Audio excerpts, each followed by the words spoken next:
if you saw these sleeves, and this playmat, you would expect a very nice bit of Chronojet. Well, today, we're not showing you Chronojet. We are here with Time-Stamping Dragon.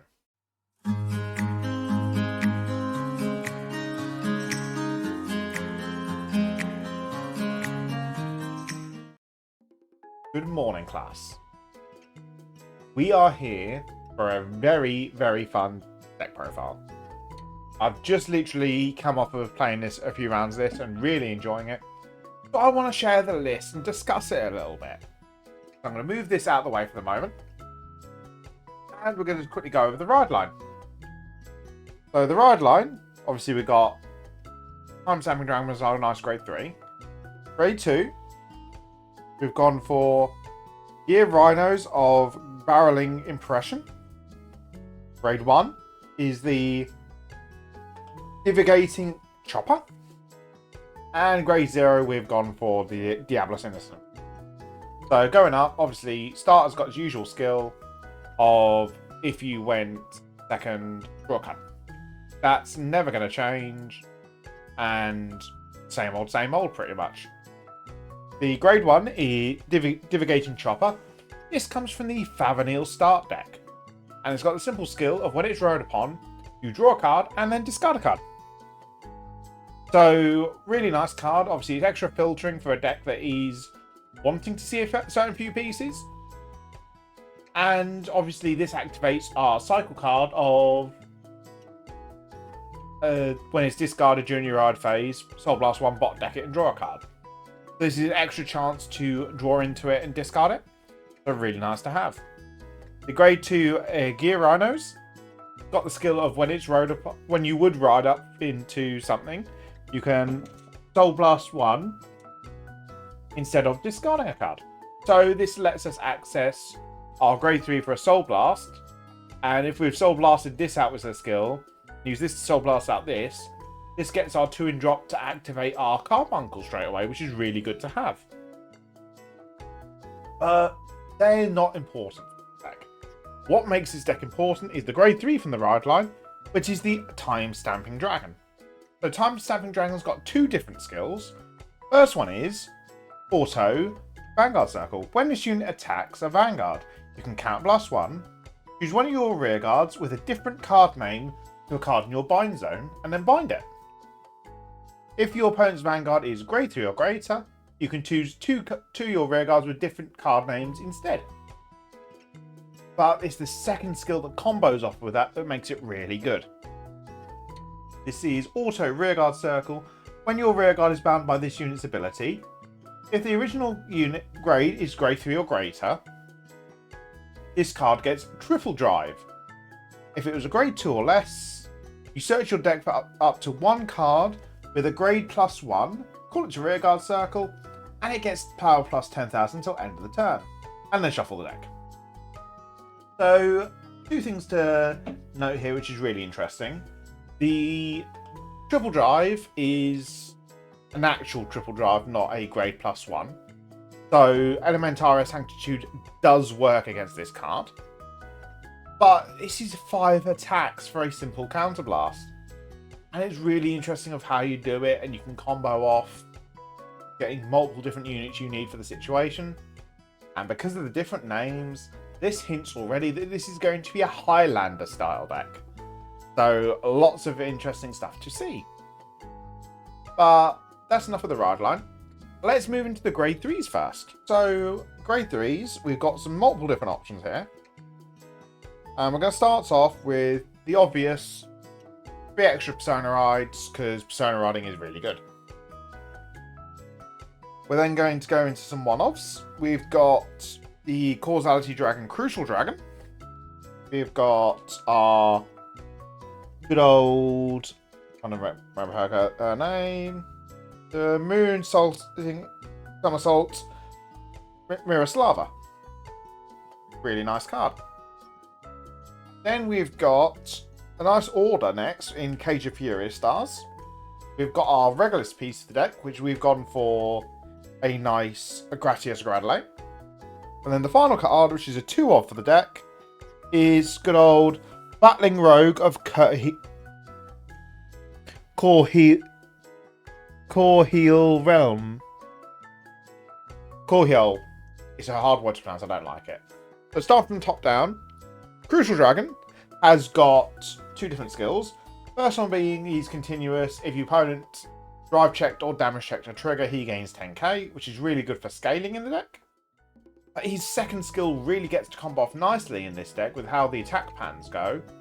When this unit attacks whilst not boosted, you can put the rear guard into the column behind him into your soul. To retire one of your opponent's units, it gets 5k. You can also remove an Overtrigger from your drop zone. Say your opponent can't guard with, I think it was grade 1s or higher, or was it Sentinel? 2 seconds. Your opponent cannot call grade 1 or greater cards from hand to Guardian Circle for this battle. So the guard trick doesn't really come up that much. But with how you're swinging with your attacks, you can swing in boosted with one of your rear guard columns, then use time stamping to time leap a grade 2 into the crucial, and then crucial put that grade 1 from the back row that's already boosted into your soul to retire and gain 5k more. So really nice combos for the deck. Miroslava and Cage of Furious Stars I've actually, ironically, lined these up on the middle row because they both work the same. They're both called from Soul. So obviously Cage of Furious Stars lets you order Soul Charge 1, choose a grade 3 or less card from your Soul, call it your rearguard circle, and it gets 5k power until end of turn. So nice ability to manipulate stuff into our Soul and then call it back out again next turn to manipulate it again the following turn. So really interesting stuff to play with. Miroslava works the same, but she's when placed from hand, you can counterblast 1, choose a card from your Soul, and you either call it your rearguard circle, or if it says the chain name is your Vanguard, it goes back to your hand, and if you put a card to hand, she gains 5k power. So you can utilize her to call out another attacker on your other side during your main phase if you use them for intercepts, or you time leap to grade 3, leaving it so you have 4 attacks for that turn. So you get some really interesting plays you can do with the deck. And obviously Gratius Gradule literally activates Persona Ride if you haven't rode a grade 3 that turn. So a little bit of extra consistency because we do want the power. So obviously time stamping doesn't buff himself. So he only being a 13k, he does need the Persona Ride to actually put some pressure on. Otherwise he's just a 21k of boosted column. And obviously if you know the Corheal Realm package, you'll know there's going to be more to come for this, but the Batlingrog has got the skill of Auto Rearguard Circle. When this unit attacks whilst boosted by the tiny fiend of the Corheal Realm, you can rest the Devil Knight of Corheal Realm, Soul Charge 1, and that unit gets power plus 10k, critical this unit, not that unit. This unit gets 10k and a critical till end of turn. So this allows you to have a pressure rear guard. You're resting obviously the Corheal Realm, and that'll have skills going off as well. You can then obviously, as I said, do that and time leap this off with the time stamping. So you're getting triple drive, but then calling. If you then time leap the Tiny Devil, you're then getting a grade 2 into that spot. So really nice to have. But that's all the grade 3s. Let's move on to some grade 2s. So we are here with the grade 2s. And we're going to start off obviously with the Corheal Realm. We've got our Devil Knight of the Corheal Realm. Running 2 copies of that. So obviously this lets, when he's rested by the Rogue, you can counterblast 1 to restand him. Then his second skill is if he's restood by this card's ability, this unit gets 5k till end of the turn. Which is really nice to have. Gives you a nice little extra bit of pressure. He can then hit over the base 13ks if your opponent's already grade 3. So he can actually swing in unboosted, which is really nice to have. Overall, having a count blast plus 10k to one and crit one side, soul charge 1, and then plus 5k to the other side. really good costs and really nice package. Next, obviously, we've got our beautiful Lameir. We did mention about Lameir earlier with the ride line. So she's got the skill of, when she's discarded during your ride phase, you can Soul Blast one, put her to the bottom of your deck, and you draw a card. So obviously, working with really nicely with the grade 1 to get 2 chances at the bottom deck and draw, so just draw extra pieces. Obviously, doesn't work when you're going from grade 2 to grade 3, but she does have her additional skill of when she's placed from your hand, if you Persona Road that turn, you can Counterblast 1, choose a card from your soul, call it to rearguard circle, then you may soul charge 1. So extra board building, like we had with Cage of the Furious Stars and with the Miroslava. Just this one instead is actually going to be blocks behind Persona Ride. So it's not that amazing. She is mainly in here just for the Soul Blast 1 bot deck and draw. Just for that extra little bit of consistency. Talking of consistency, next card's a bit of an interesting one. We have got the Misery Winged Dragon. So, Misery Winged Dragon's got the skill of this unit gains 5k for each of your different triggers in your bind zone.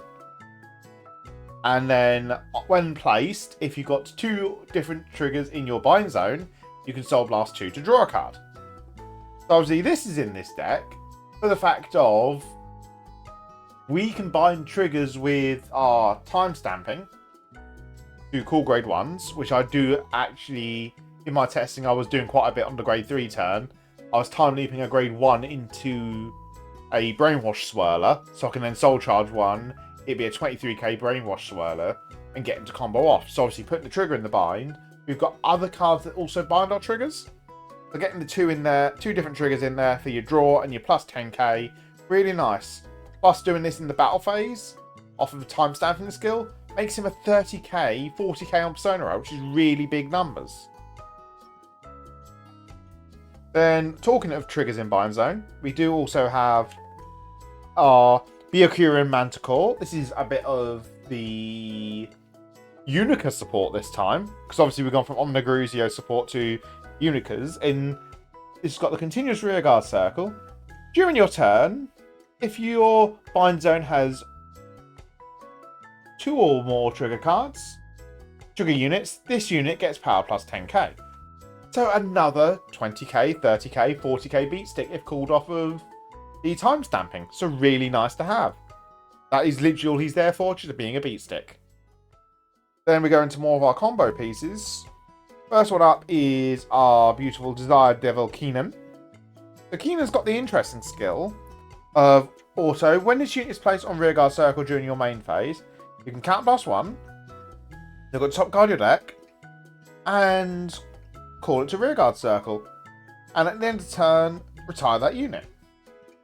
So, obviously this is a extra board edition, like with Lameir, Cage of Furious Stars, and with Miroslava.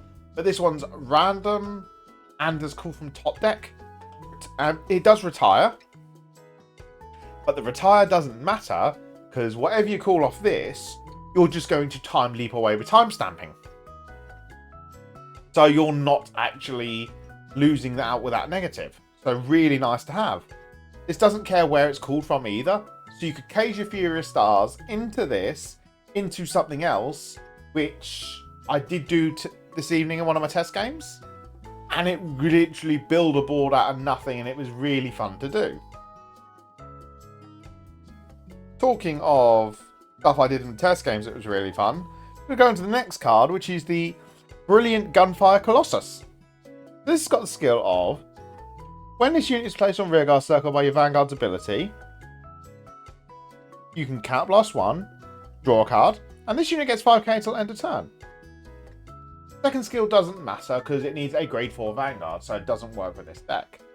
But being able to go from time stamping into this, Counterblast an extra card, gain 5k and drawing a card, really nice to have.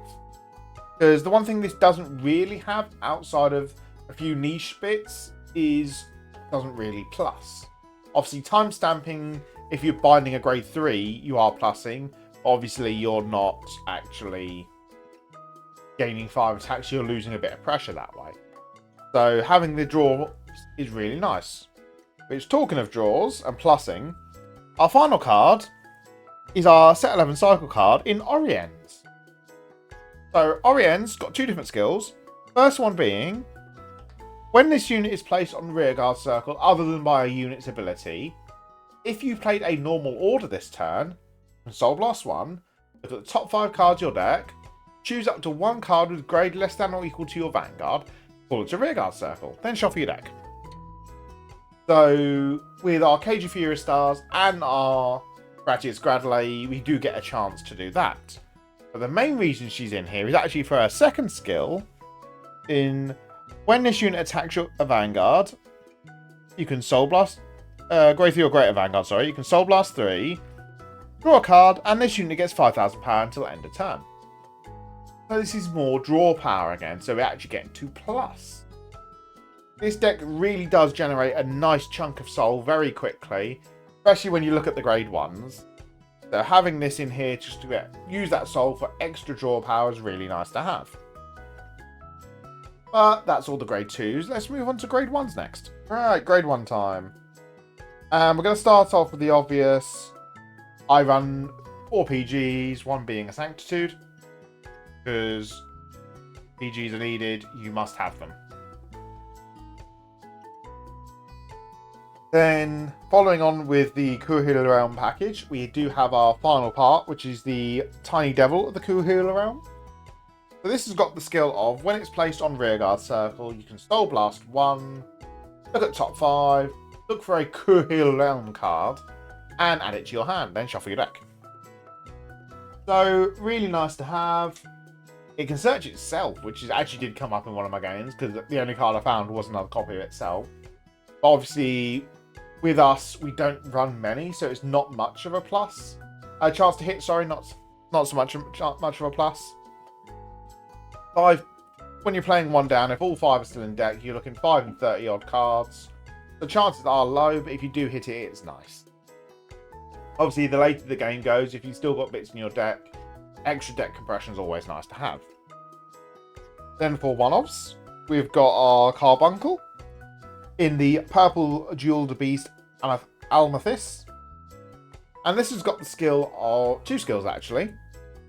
Well, actually, it's 1 skill that splits into 2 technically.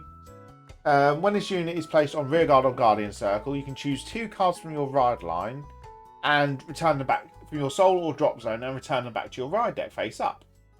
And then this gains a skill based on where it's called. If it's placed on rearguard circle, you can countercharge 1.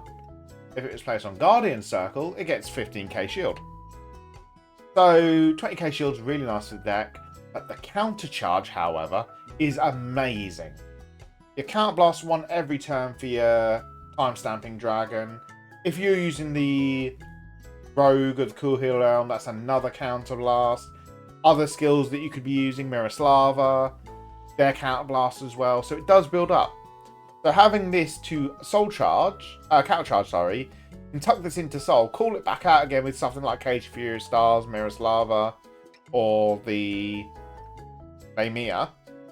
You're then countercharging again because you can utilize your soul blasts so easily in this deck to get your ride line into your drop zone, to then put it back into your ride line and just gain so much, which is really nice to have.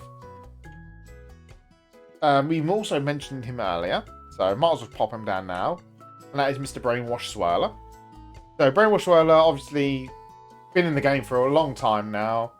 On place, if your Vanguard's grade 3 or greater, Soul Charge.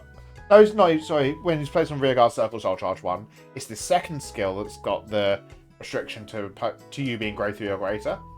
Of when your card auto rearguard circle, when your card is Soul Charge, it looks for the specific keyword. If your Vanguard is grade 3 or greater, this unit gains 5,000 power for each card Soul Charged. So obviously, going from Time Leap into this, gets you a Soul Charged. It doesn't care when the Soul Charge happens. This then gains 5k, gains the 10k of time stamping, 23k. Really nice to have. Obviously, there are other cards like Cage of Fury Stars does a Soul Charge, Kuhil Elm does a soul charge. So we do get the extra little bits of, we can bump it higher. But it's just there mainly for 23, and then you time leaper it off the following turn to go into a grade 2, ideally. Talking of soul charging, we are going to go for our next card of the Exaggerate Draco Kid. This is another interesting one. First skill doesn't really matter in Continuous, Rearguard Circle, Guardian Circle, Soul. If your Vanguard is grade 3 or greater, this card gets grade +2. So this is more designated towards Favanil and Baphomedes, because they count the grade 3s in Soul for either Dark States cards or the number of grade 3s. But why this is good for us is more the second skill of when this unit is placed on Rearguard Circle, if your Soul has a grade 3 card, you can Soul Charge 1. If you Soul Charged a grade 3 for that Soul Charge, choose a card from your drop zone and put it into your Soul. A grade 3 card specifically from your drop zone. So this is a on-play Soul Charge 1 / Soul Charge 2. So yes, it's RNG if it's going to be a Soul Charge 2. But no matter what, that one Soul Charge will activate Brainwash Swirler, making him +5k. But the Soul generation is really nice to have. Talking of on-play Soul Charge, next card up is going to be the lovely Gan Lam. The Gan Lam's got the skill, when placed on Rearguard Circle, Soul Charge 1. He's then also got the Act ability of Act, Rearguard Circle. Once per turn, you can Soul Blast 3 to draw a card. So, like with Oriens, this is another Soul Blast 3 draw a card. We can generate so much soul in this deck that we can, if we want to, keep this in the back row and just keep Soul Blasting through every turn to draw a card. Really nice Vanguard booster. Not really much more to say. Talking of Vanguard boosters though, our next card is another really good option. And that is our Steam Ascara Zargon. So Zargon's got the skill of Auto. When this unit boosts, you may choose the unit it's boosted and give it the skill of Auto Vanguard / Rearguard Circle. When this unit attack hits a Vanguard, you may choose 2 cards from your drop zone and put them into your Soul. So extra Soul generation. So what you can really do with this deck, which is a really nice combo, is obviously it's been seen in the Chrono Jet Dragon deck. Now if this boosts time stamping, this gives the skill to time stamping, and then use this to time leap the time stamping. Time stamping to time leap this into a grade 2, but you still keep the on hit skill that has been passed over at that point. So really nice card to help generate the soul so we can keep up the soul blasts every turn. Talking of generating from soul, we have also got our Falsate Performer, who when this unit boosts, choose a card from your drop zone, and if you don't have that card's grade in your soul, put that card into your soul. So, like Zargon, it generates soul from drop, but this one's not on hit based. So you can manipulate your soul really nicely to what you're leaving in there, and then use Falsate to then refill your soul back up again, based on what you don't have in there, which is really nice to have. And then the final card can actually combo even nicer with the Zargon and Falsate, because we're taking another bit from Unica again, and that is the Almaschwar Schwartz equals Sparda. So what we're using her for is her Rearguard skill of at Rearguard Circle. If your opponent's Vanguard is grade 3 or greater, you can bind a trigger unit from your soul, and this unit gets 10k till end of turn. So obviously, 18k booster for binding a card from soul, fair enough. But this then helps us get towards our Misery Wing skill. It gets towards our... I'm trying to think of the name of the card now. Oh, the Byakuran, the Unica thing that needs 2 triggers in bind. This then helps speed past that, and we don't need to actually call more triggers down to bind. What we do is we use these to manipulate a trigger from soul, drop zone to soul, and then get this into there that way. So really interested to play with. but really nice tech options. But let's just move on to our triggers and quickly discuss them. Right, rounding out the triggers. We're going to start off with our heals. I've gone for 2 of each of the counter heals. Honestly speaking, heals, it doesn't really matter which ones you go for. I've gone for the counter heals more for the fact of the restand one is getting more and more important, and the crit one, whilst not as important at the moment, the current meta that I'm seeing out of who I play test with, it does actually come up a fair little bit, so it's always nice to have. And as for other triggers, we've gone for 3 of the effect fronts, because 20k shield's really nice in this deck. You can, which what I'm thinking of doing post this, is swapping to draws. But obviously, you aren't plussing as much, so the draws could be useful. But you're then giving up 20k shield, so it swings and roundabouts. It's something that I need to test before I can actively say which one is better. Then crits, we have got 4 effect crits. We can use these to put into soul as well, if need be. Due to the effect of end of the battle, they boost. You can move them to soul, give something 2k. Which then puts it in the prime spot for Barda to next turn bind it from the soul to help set up Misery Wing and be a Kieran. Then we have our beautiful 4 final crits of the Bang Dream variety, because I love my signed Bang Dream crits. And the Overtrier we've gone for, it is Gal Mage held, but I am debating swapping to Idolsfurrow due to the sheer fact of adding pieces back to hand really good. Valnort could be another good option, but I've not tested Valnort due to not owning Valnort. But personally, both of the Overtriggers are better than Gale Mage held, but Gale Mage held does help the issue that I did have with the deck of timestamping itself not having too much pressure behind it. So it's going to be another personal preference, what you think works for you. But that's it for this deck profile. Honestly, timestamping is really, really fun. It's not going to be a meta, I'll be blunt over that now. But it's very much enjoyable.